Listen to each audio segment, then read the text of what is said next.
Welcome to Closet Coaching. I wanted to talk today about the importance of persistence and repetition when you are developing new value systems that are rooted in things like accepting your body and rejecting diet culture and just not placing so much emphasis on the control of food and body when that has been your only way of knowing things for most of your life. As you embrace a different value system, there's going to be times where that feels amazing and that feels very powerful and there's a lot of strength in that.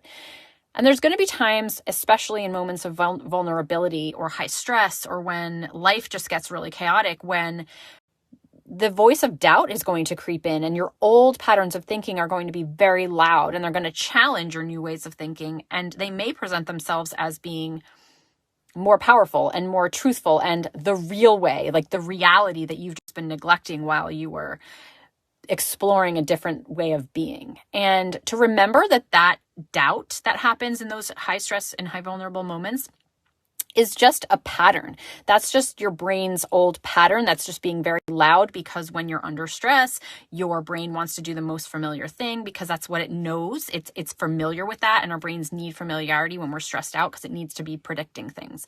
So recognizing that might be the situation you're sitting inside of, and it doesn't mean that you need to go back to that old value system of thinking, oh, I do need to really diet. I do really need to change my body. What was I thinking? It's just a product of stress and of self-doubt that is rooted in just a vulnerable moment, but that you can keep speaking back to it with your newly implanted values and keep doing that over and over and over again. As over time, that voice gets louder and louder and is rooted in more confidence that can be a better way of dealing with a stressful situation than just reverting back to your old systems. But that's a normal thing to do, and it happens. And it's just about being persistent with what you want to believe and what you know to be true outside of those moments.